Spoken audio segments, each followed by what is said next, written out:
우리는 지난주에 생각과 판단의 기준이 말씀이 아니라 돈이었던 가룟 유다에 대해서 함께 말씀을 나누었습니다. 가룟 유다는 모든 생각과 판단의 기준이 돈이었기 때문에 결국 3년 반 동안이나 생사고락을 함께 하면서 스승으로 따랐던 예수님마저 돈을 받고 팔아넘기는 지경에 이르렀죠. 모든 삶에서 성도의 생각과 판단의 기준은 항상 하나님의 말씀이어야 합니다. 돈과 관련해서도 우리의 신앙 고백이 내 생각의 기준은 하나님의 말씀입니다 라는 것이 분명하게 드러나야 되는데, 그렇게 드러나는 그 모습이 헌금이라 그랬죠. 그래서 우리는 지난주에 헌금이 어떤 의미를 담고 있는지, 각 헌금을 어떤 신앙 고백으로 드려야 하는지에 대해서도 함께 말씀을 잠깐 나누었습니다. 모든 헌금은 하나님이 나의 주인이심을 고백하는 신앙 고백이라 그랬죠. 그리고 신앙 고백과 더불어서 하나님의 말씀에 순종하겠습니다 라는 의지의 표현으로 드리는 것이 헌금에 담겨 있는 기본적인 의미입니다. 각 헌금들을 좀 구분지어서 생각해 보면, 먼저 11조는 내가 가지고 있는 것, 모든 것, 나 자신까지 모든 것이 하나님 것입니다. 하나님 만물의 주인 되십니다 라는 신앙의 고백이 담겨 있는 헌금이 11조라고 그랬어요. 감사 헌금은 어떤 거랬죠? 항상 하나님께서 나를 지키시고 보호하십니다. 하나님이 나와 동행하십니다. 그래서 좋은 일이든 나쁜 일이든 나는 하나님이 나와 함께 계시기에 언제든지 감사할 수 있습니다. 여러분, 그 신앙 고백이 감사 헌금에 담겨야 된다고요. 주일헌금은 어떤 거랬어요? 주일헌금은 나를 구원해 주신 예수 그리스도의 십자가 사건과 부활과 승천, 그 모든 것을 통하여 구원받은 나, 매주일 그 사건을 기억하며 예배 현장에 나와서 예배 드리면서 그 감사를 기억하며 하나님 앞에 예물 올려드리는 것이 주일 헌금이라 그랬죠. 성교 헌금은 어떤 것이었습니까?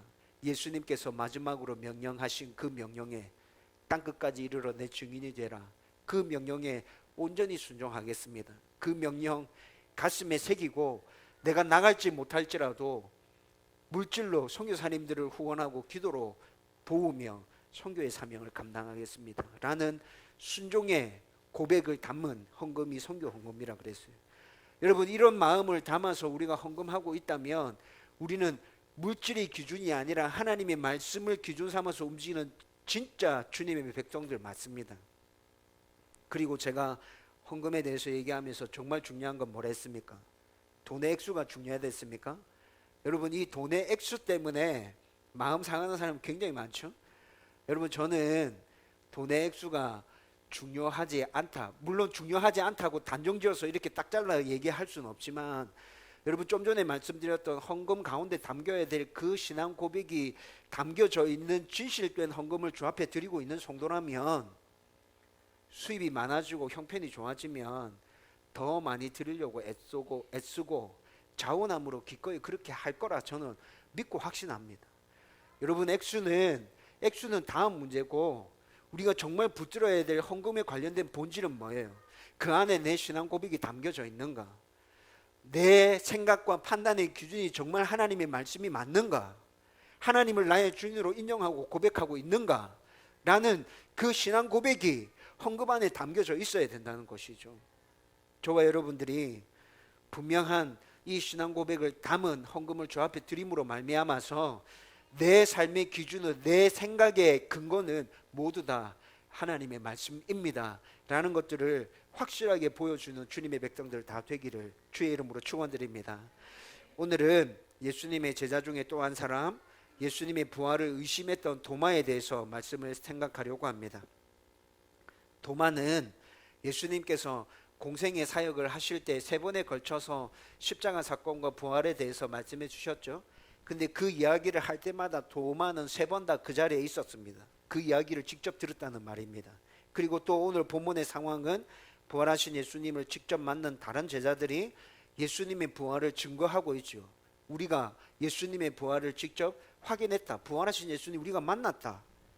그럼에도 불구하고 도마는 내가 눈으로 보고 손으로 만져봐야 믿을 수 있겠다라고 말하고 있습니다. 여러분, 도마의 이런 모습은 좀 억지스럽기도 하고 또 한편으로는 이해되어지는 부분도 있습니다. 여러분, 왜냐하면 이 문제는 도마만의 문제가 아니라 우리의 문제, 나의 문제이기 때문에 그렇습니다. 여러분, 이 문제가 도마만의 문제가 아니라 내 문제라는 것을 공감하기 위해서 제가 여러분들에게 질문 하나 해드릴 테니까 속으로 한번 대답해 보십시오. 여러분은 하나님의 천지 창조와 출애굽 당시의 열 재앙과 구약 성경에 나타난 수많은 기적과 이적들, 그리고 또 신약에 하나님의 아들 예수 그리스도가 성육신 하신 사건, 그 예수님이 보여주신 여러 가지 기적과 이적들, 십자가의 죽음과 부활과 승천, 이 모든 것들을 다 믿고 확신하고 계십니까? 이 사실을 다 믿고 하나님은 나의 좋으신 아버지이시다, 예수님은 나의 구주다 라고 단 한순간도 흔들리지 않고 그렇게 믿음 위에 굳게 서 있습니까? 이렇게 질문하면 지금 이 자리에 계신 분 중에도 답하기 어려운 분이 있을 것입니다. 그리고 방금 제가 질문한 것에 모두 다 그렇습니다 라고 확실하게 대답했다 하더라도 여러분, 상황에 따라서 이 믿음은 흔들릴 수 있게 된다는 거죠. 따라서 오늘 말씀을 나누면서 저와 여러분들이 믿음과 관련해서 내가 정말 확실하게 붙들어야 될 건 뭘까? 도마의 모습이 바로 내 모습인데 내가 흔들리지 않는 믿음을 갖기 위해서 확실하게 붙들어야 되는 것, 여러분, 이것을 발견하고 이것을 확실하게 붙드는 주님의 백성들 되기를 주의 이름으로 축원드립니다. 기독교 신앙의 특징은 보지 않고 믿는 것이죠. 로마서 10장 17절 말씀에 그러므로 믿음은 들음에서 나며 들음은 그리스도의 말씀으로 말미암았느니라 라고 분명하게 말씀하고 있습니다. 믿음이 눈으로 보는 데서 생기는 것이 아니라 들음에서 생겨난다고 성경이 그렇게 말씀해 주고 있죠. 여러분, 그런데 많은 사람이 자기 눈으로 보기 전에는 믿을 수 없다고 말합니다. 이런 사람들은 자기 눈이 얼마나 불완전한지에 대해서 잘 모르고 있는 것 같습니다. 여러분, 우리 눈이 참 불완전하거든요. 여러분, 이 세상에 존재하는 것 중에 우리 눈에 보이지 않는 것 정말 많습니다. 그런데 그것이 실제로 존재하고 있다고 우리는 알고 있고 그렇게 믿고 있죠.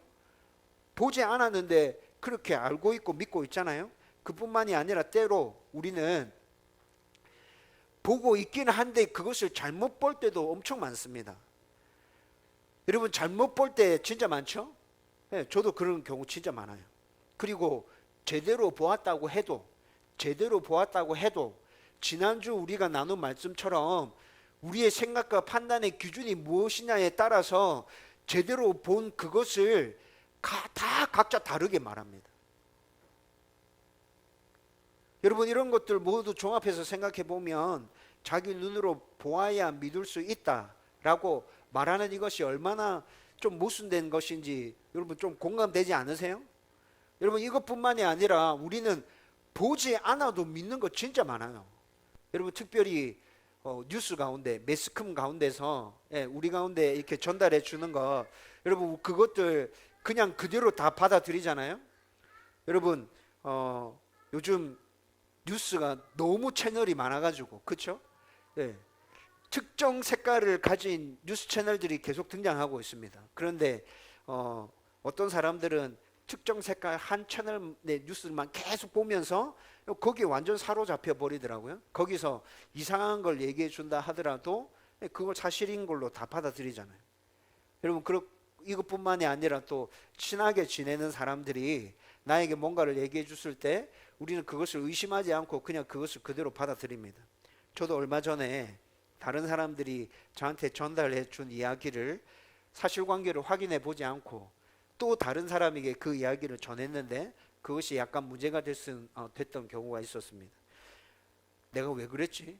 그렇게 하면 안 된다고 맨날 생각하고 있었는데 내가 왜 그랬지? 여러분, 얼마 전이었어요. 며칠 동안 나 자신이 정말 싫었고요. 이 문제 가지고 정말 진지하게 고민하고 기도했었습니다. 그리고 조로 말미암아서 조금 마음에 상처 입은 그분에게 직접 전화드려서 제가 잘못했습니다. 제가 실수했습니다. 사과드렸습니다. 여러분, 이런 것들을 다 생각해 보면 보고 믿는다는 것이 참 모순돼도 너무 모순돼 있구나라는 것들이 충분히 공감된다는 말이죠. 여러분, 그런데 오늘 우리가 읽었던 본문 가운데 등장하고 있는 도마가 바로 이런 문제 가운데 걸려 있다는 것입니다. 오늘 본문 앞에 나타나는 사건은 예수님이 십자가에서 죽고 난 후에 제자들이 모여서 숨어 있던 곳에 부활하신 예수님께서 나타나신 사건을 말씀해 주고 있습니다. 여러분, 제자들은 예수님의 무덤을 확인하고 돌아온 여인들로부터 부활의 소식을 들었지만 믿지 못했습니다. 그들은 틀림없이 유대인들이 예수님의 시신을 도적질해 갔을 것이다. 그리고 이제 우리들까지 죽이기 위해서 우리를 찾아올 것이다 라고 그렇게 생각하고 있었죠. 그래서 그들은 자신들을 쫓고 있는 그 유대인들이 두려워서 문을 걸어 잠그고 꼭꼭 숨어 있었습니다. 그때 부활하신 예수님께서 그들에게 찾아오셨죠. 그리고 그렇게 두려워하고 불안해하고 있는 제자들에게 평안을 선포하시잖아요. 평안할지어다, 평안이 너희 가운데 있을지어다 라고 선포해 주십니다. 그렇게 부활하신 예수님을 만나고 난 후에 예수님의 제자들은 기쁨이 넘쳤다고 성경이 말씀해 주고 있습니다. 그런데 부활하신 예수님이 이렇게 제자들을 찾아오셨을 때 그 자리에 오늘 본문 24절 말씀 보면 무슨 이유인지는 모르겠지만 도마는 거기 없었어요. 왜 도마만 거기 없었을까 추측해 보면 아마 도마는 예수님이 십자가 달리셔서 죽으실 때 모든 것 다 끝났다고 생각했던 것 같습니다. 모든 것이 다 끝났다. 모든 것들을 그냥 다 체념해 버리고 너무 무서워서 혼자 굉장히 멀리 도망갔던 것 같습니다. 그렇지만 다른 제자들은 요한복음 20장 19절 말씀을 근거로 해서 여러분 요한복음 20장 전체 말씀을 쭉 읽어보면 다른 제자들도 예수님 십자가에 못 박힐 때 다 도망가고 흩어졌죠. 근데 그렇게 멀리 도망간 건 아닌 것 같아요. 도망갔다가 잠깐 있다가 한 곳으로 모여들기 시작합니다. 여러분, 그곳은 제자들이 이미 몇 차례 모였던 장소이고 예루살렘 안에서 그나마 며칠 동안 숨어 지내기 좋았던 장소이고 제자들도 그곳이 어느 곳인지 다 알고 있는 그런 장소였을 것으로 추측이 됩니다. 제자들이 한 명, 두 명 그곳으로 다 모여드는 거예요. 그리고 그곳에 숨어 있죠. 그런데 그곳에 도마만 없다는 것입니다. 왜? 도마는 근처로 도망간 것이 아니라 굉장히 멀리 혼자 도망갔다는 거죠. 근데 그곳에 그렇게 숨어 있을 때 부활하신 예수님께서 그들 가운데 찾아오셔서 부활을 확인시켜 주셨다는 건 아닙니까? 그런데 도마는 그때 그 자리에 없었기 때문에 부활하신 예수님을 만나지 못했기 때문에 믿을 수 없다라고 계속해서 얘기하는 거예요. 여러분, 제자들이 부활하신 예수님을 이렇게 확인하고 난 다음에 도마도 굉장히 멀리 혼자 도망갔지만 며칠 지나고 난 다음에 예루살렘의 상황이 어떻게 돌아가고 있는지 굉장히 궁금했을 거예요. 여러분들 같아도 궁금하지 않았을까요? 저 같으면 굉장히 궁금했을 것 같아요. 그래서 멀리 도망갔다가 다시 예루살렘의 상황을 알아보기 위해서 돌아왔어요. 그래서 제자들을 다시 만나게 되죠. 제자들을 다시 만났을 때 제자들이 예수님 부활하셨다고 도마에게 얘기해 줍니다. 우리가 직접 다 봤다. 여러분, 10명의 제자들이 지금 부활하신 예수님을 목격하고 도마에게 예수님 살아나셨다고 얘기해 주는 거잖아요. 여러분, 이 10명의 제자들이 한마디씩만 했다면 도마에게 예수님 부활과 관련해서 굉장히 여러 말의 말을 지금 전해준 것이죠. 여러분, 그리고 요한복음 20장 20절 말씀 보면 10명의 제자들은 부활하신 예수님을 만나고 난 다음에 기뻐했다고 성경이 말씀하고 있습니다. 그들 가운데 있었던 불안함들, 자신들이 따르던 예수님이 십자가에서 죽고 난 다음에 엄청나게 불안함이 밀려왔을 텐데 부활하신 예수님을 만나고 그 불안함들이 떠나가고 기쁨으로 채워졌다는 거죠. 그런데 도마만 그 자리에 없었기 때문에 여전히 불안함 가운데서 예수님이 우리의 스승이었고 이 세상을 구원해 줄 구주였다고 생각했는데 그 예수님이 죽었기 때문에 이제 나의 삶조차도 어떻게 될지 몰라 라는 그 불안한 가운데 도마만 계속해서 휩싸여 있다는 것이죠. 여러분, 그런데 이후에 고린도전서 말씀 보면 바울 사도는 이렇게 부활에 대해서 얘기합니다. 고린도전서 15장 17절에서 19절 말씀 보면 만일 부활이 없다면 예수를 믿는 우리가 가장 불행한 사람이라고 그렇게 말하죠. 예수님의 부활이 없다면 예수 믿고 있는 우리가 제일 불쌍해. 사도 바울이 이렇게 얘기하고 있거든요. 여러분, 이 말이 뭐예요? 구원과 관련해서 예수 그리스도의 부활은 꼭 있어야만 하는 일이고 제일 결정적으로 중요한 일이었다는 것이죠. 여러분, 부활이 없으면 예수님의 구원 사역은 전부 다 헛내리거든요. 여러분, 사도 바울은 이후에 이렇게까지 얘기했는데 이 당시의 제자들은 부활이 이만큼 중요하다는 사실을 알고 있어요, 모르고 있어요? 전혀 모르고 있는 상황인 거죠. 전혀 모르고 있는 상황이기에 뭐 그럴 수 있다라는 생각이 듭니다. 여러분, 그런데 또 이 문제를 전혀 모르고 있기에 그럴 수도 있다, 도마가 못 받아들일 수도 있다, 이렇게 생각하고 넘어가려고 하는데 또 하나 뭔가가 걸리는 게 보입니다. 그게 뭐냐면 다른 10명의 제자들은 부활하신 예수님을 만났잖아요. 근데 제자들 중에 부활하신 예수님을 못 본 사람은 자기 혼자만인 거잖아요. 여러분, 여기서 도마는 자기가 소외당했다고 좀 생각하고 있는 것 같아요.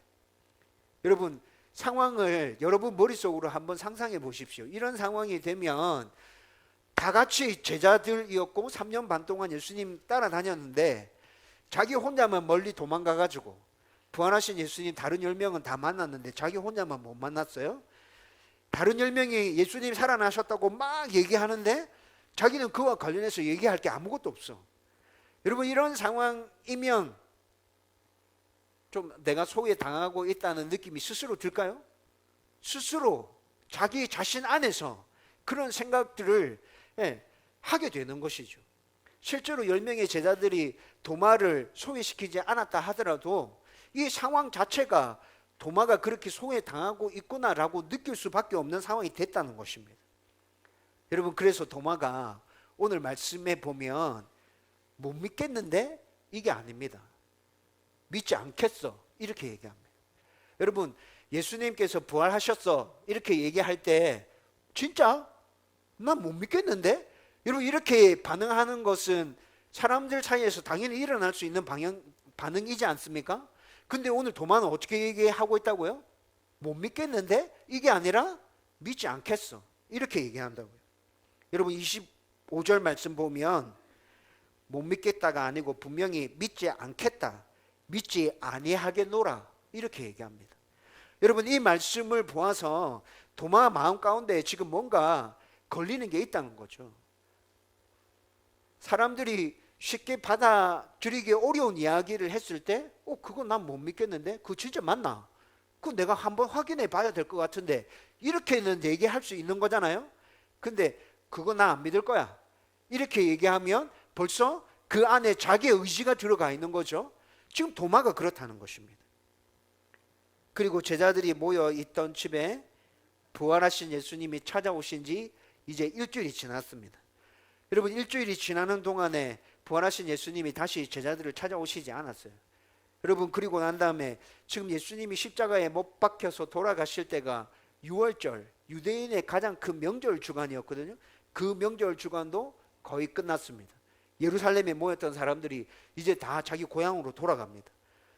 여러분, 이 시점에서 제자들 마음 가운데 좀 답답함이 있었는가 봐요. 우리는 부활하신 예수님 다 보았고 우리는 예수님 다시 살아났다는 걸 알고 있는데 도마는 지금 그 예수님을 못 봐서 혼자 저렇게 고집 부리고 있는데 쟤 좀 어떻게 해줘야겠다. 여러분, 제자들 마음 가운데 이런 마음이 있었던 것 같아요. 그래서 7일이 지난 후에 이들이 모였던, 잠깐 숨어 있었던 그 장소에 제자들이 다시 모여들기 시작합니다. 그런데 그때는 도마도 함께 하고 있었죠. 여러분, 제자들은 지금 도마를 내팽겨치지 않았습니다. 도마가 아무리 나는 믿지 않을 거야 라고 말하고 있다 할지라도 그 도마를 내팽겨치지 않고 얘도 확인시켜주고 믿게끔 만들어줘야겠다 라는 생각을 가지고 그를 꼭 붙들어주고 있다는 거죠. 도마가 아무리 완강하게 부활을 믿지 못하겠다고 해도 제자들은 끝까지 그를 감싸주고 품어주고 있습니다. 제자들은 부활하신 예수님께서 다시 오셔서 도마의 불신앙을 제거해 주시기를 바라고 있었던 거죠. 그리고 8일이 지나서 부활하신 예수님은 제자들에게 다시 찾아오셨습니다. 제자들에게 다시 찾아오신 예수님께서는 지난번과 똑같이 너희에게 평강이 있을지어다 라고 말씀하시면서 그들에게 평강을 전해주시죠. 아직 제자들 가운데 남아있을 그 불안함들, 무서움들, 특별히 도마 가운데 있는 불신앙과 불만, 불안과 두려움들, 이런 것들을 어루만져 주시기 위해서 평안을 먼저 선포해 주십니다. 그리고 부활하신 주님께서는 평안을 선포하시고 난 이후에 그들 가운데 찾아와 주셔서 자기가 죽음을 이기고 살아났다는 것 보여주시면서 도마 가운데 있었던 그 슬픔과 절망과 두려움들을 완전히 제거해 주시고 계신 거죠. 예수님께서 이렇게 다시 제자들에게 찾아오셨을 때 제자들 가운데 있었던 그 갈등들, 그 긴장들 다 해결되어졌고 또 그들 가운데 다시 기쁨과 평안으로 충만하게 된 것입니다. 여러분, 여기서 우리는 먼저 의심하는 도마를 비난하지 않고 끝까지 붙들어준 제자들에게서 우리가 교훈을 먼저 찾아낼 수 있어야 합니다. 우리 중에는 아직도 믿음이 연약하거나 겉으로 표를 내지 않지만 아예 믿음이 없는 성도도 있을 수 있습니다. 우리가 할 일은 이런 성도들을 설득하거나 비난하는 것이 아닙니다. 여러분, 이런 성도들을 앉혀놓고 성경을 자세하게 설명해줘서 그들을 이해시키고 설득시켜서 믿음을 가지게끔 도와주고 싶으세요? 여러분, 우리가 그렇게 시도할 때 그 사람들은 소외감 느끼게 될 겁니다. 나는 이 사람들과 다른 사람이구나. 그 사람들이 아마 그렇게 느끼게 될 거예요. 너는 왜 이것도 믿지 못하니? 비난하면 그 사람들은 당장 교회를 떠나게 될 것입니다. 여러분, 우리는 그들이 온전한 믿음으로 굳게 설 수 있도록 포기하지 않고 끝까지 그들 곁에 머물러 주면 됩니다. 그래서 마침내 주님께서 그 성도들을 찾아오셔서 만나주시면 모든 의심들이 다 사라지고 그들도 믿음 위에 굳게 서게 될 것이라고요. 따라서 우리가 그리고 또 두 번째로 생각할 수 있는 교훈은 본문을 잘 살펴보면 여러분, 제자들이 함께 모이는데 굉장히 열심을 내고 있다는 게 느껴지세요? 여러분, 이들도 지금 굉장히 어렵고 힘든 상황 가운데 있잖아요. 예수님이 죽었지 않습니까? 유대인들은 여전히 제자들을 향해서 좋지 않은 시선들을 가지고 있습니다. 그럼에도 불구하고 이들은 계속 한 곳에 모입니다. 여러분, 그렇게 모이면 예수님께서 그 모인 장소에 찾아오실 것이라는 기대를 가지고 이들은 모이고 있죠. 여러분, 여기에서 함께 모여서 예배하고 함께 모여서 성도들이 교제하는 것에 대해서 우리는 중요하다는 생각을 가질 수 있어야 된다는 거죠. 마태복음 18장 20절에도 분명히 주의 이름으로 두세 사람이 모인 자리에 하나님께서도 그곳에 함께 하시겠다 약속해 주셨습니다. 여러분, 우리 가운데는 질병으로 고생하는 성도들도 있고 마음이 상하여서 힘들어하는 성도들도 있습니다. 어려움 가운데 고통받는 성도들이 있습니다. 중요한 문제를 놓고 씨름하고 있는 성도들도 있습니다. 여러분, 특별히 예배 가운데 하나님의 임재를 기대하면서 우리는 그 성도들과 함께 모여야 한다는 것이죠. 우리가 이렇게 한 마음으로 함께 모일 때 하나님께서는 그곳에 찾아와 주시고 우리 가운데 은혜를 허락해 주실 것입니다. 여러분, 지금 코로나 바이러스로 상황이 굉장히 심각하죠. 그래서 굉장히 많은 교회들이 일시적으로 예배를 폐쇄하고 지금 방송으로 예배를 내보내고 있는 그런 상황 가운데 있습니다. 여러분, 우리도 지금 방송을 내보내고 있잖아요. 가정에서 예배 드리고 있는 성도들 있습니다. 여러분, 이런 상황 가운데서 목사님, 그 사람들 왜 모이지 않죠? 왜 교회가 예배를 폐쇄하죠? 그러면 됩니까?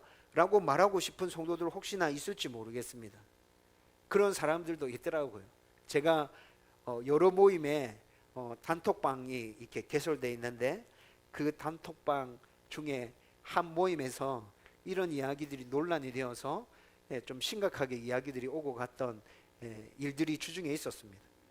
여러분, 그런데 제가 지금 말씀드리는 게 지금 이 상황에서 적용되는 말을 지금 제가 여러분들에게 하고 있는 것 같이 느껴집니까? 아니요. 지금 이 상황은 특별한 상황이잖아요. 그렇죠? 여러분 지금 굉장히 위험하고 저와 여러분들 안에 두려움이 있는 것 다 사실이지 않습니까? 네. 이 상황을 두고 지금 왜 모이지 않느냐라고 말하고 있는 것 아닙니다. 여러분 제가 모이는 것이 중요하다고 말하는 것은 이 위기의 상황이 끝나고 난 이후에 평상시 일반적인 상황에 돌아갔음에도 불구하고 모이는 것을 별로 중요하게 생각하지 않는 사람들, 여러분 그 사람들은 뭔가 문제가 있다는 것이죠. 그렇죠? 여러분 그런 상황이 되면 우리는 그것은 문제라고 스스로 인정하고 고백할 줄 알아야 되고, 우리 모임 가운데 그런 모습들이 나타난다면 그건 아니야 라고 말할 수 있어야 된다는 거죠.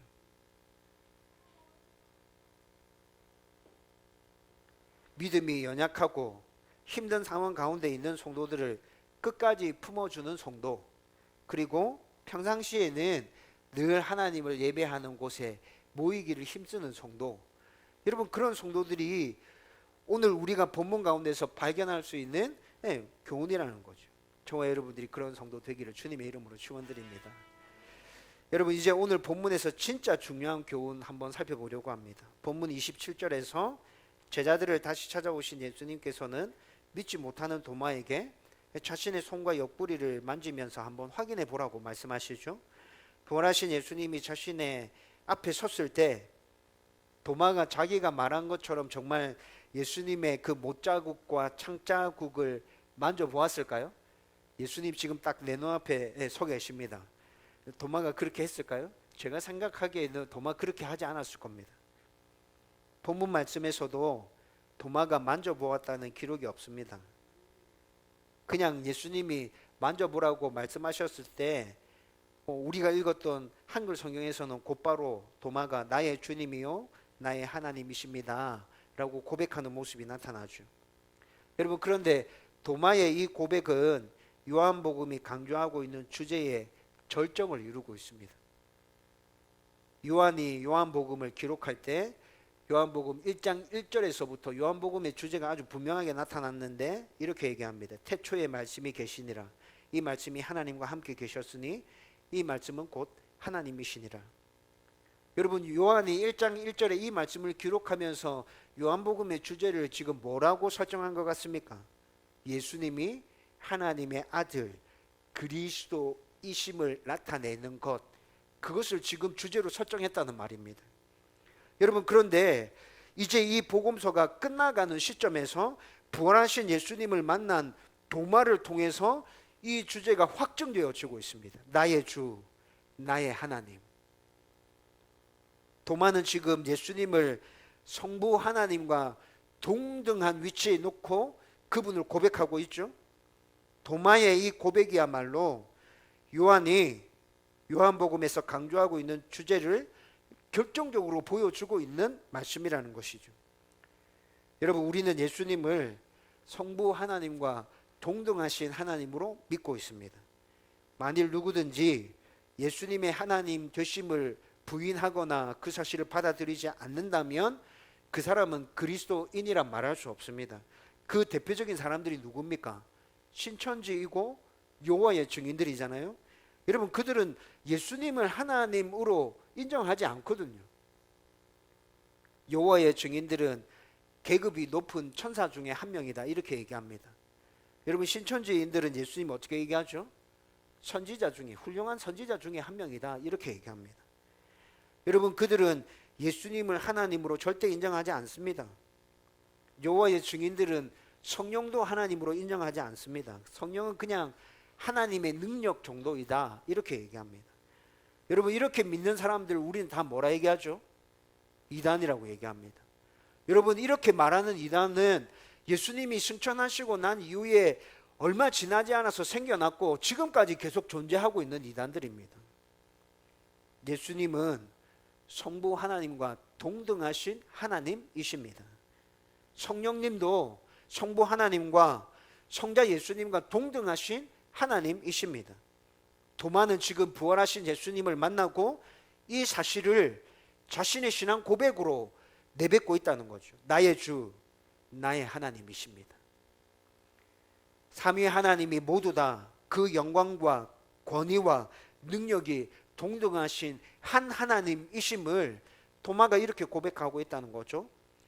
요한은 오늘 본문 31절 말씀 우리 함께 읽었는데 이렇게 얘기합니다. 오직 이것을 기록함은 너희로 예수께서 하나님의 아들 그리스도이심을 믿게 하려 하며 그 이름을 힘입어 생명을 얻게 하려 함이라.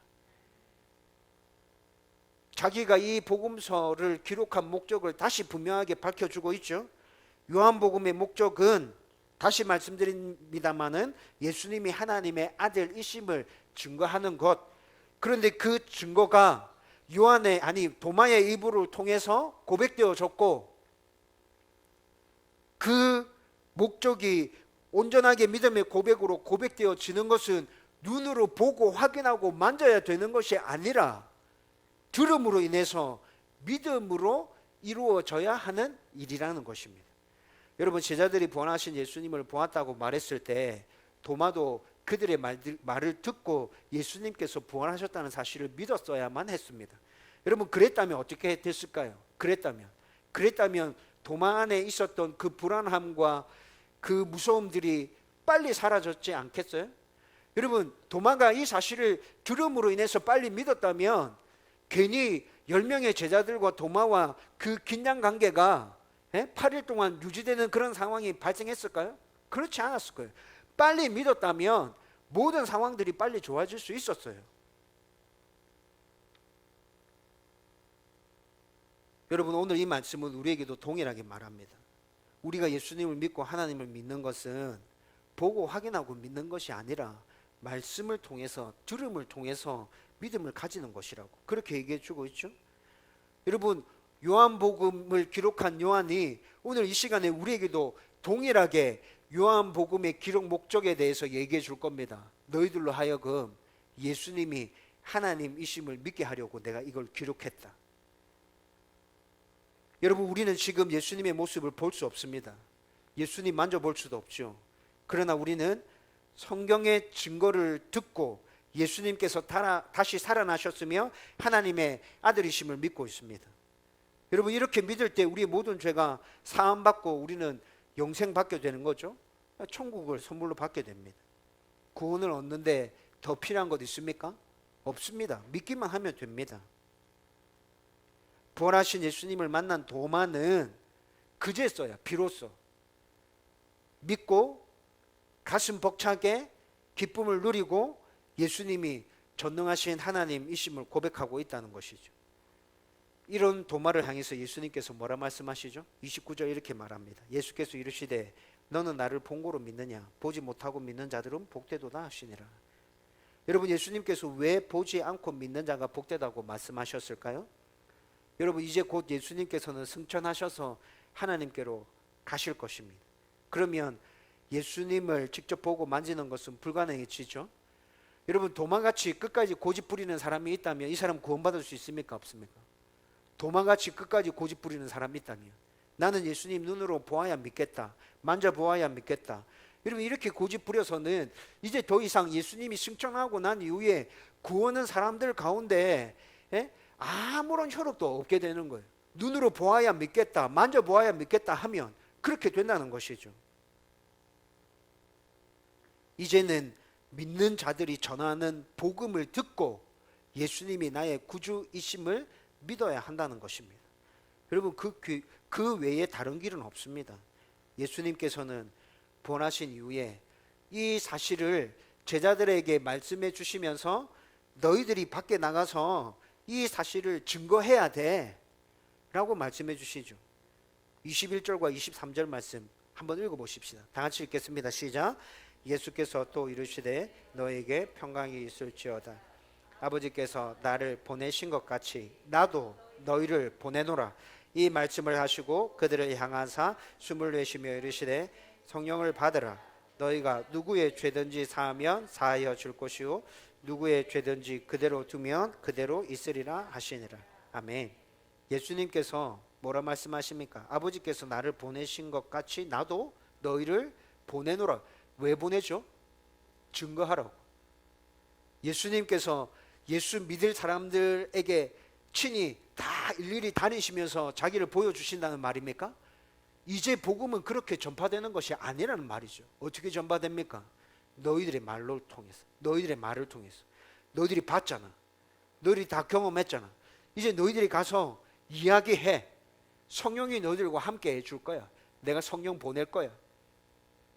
이제 앞으로 복음이 이렇게 전파되는 것이야. 예수님께서 지금 그렇게 말씀해 주는 것이라고요. 이제 우리는 예수님께서 보내신 자들의 말씀을 믿고 순종해야 합니다. 그렇게 할 때 우리 안에 성령께서 임하시며 우리의 삶이 새로워지게 될 것입니다.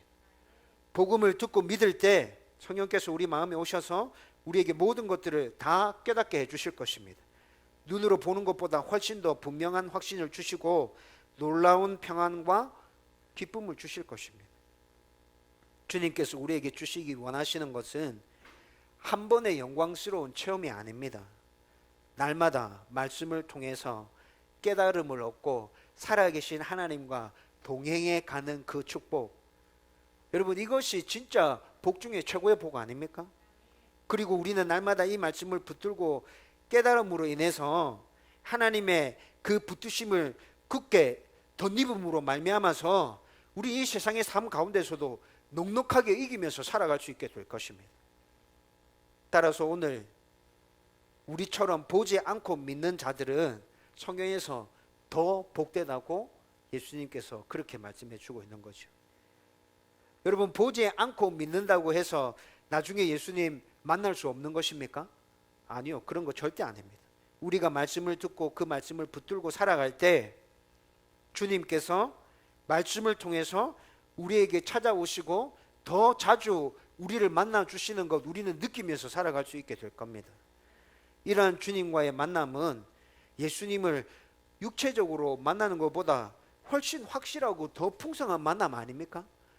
여러분, 예수님께서 승천하신 이유는 뭐죠? 육체가 가지고 있는 시간과 공간의 제약성 때문에 승천하시고 성령 하나님 우리 가운데 보내주신 것 아닙니까?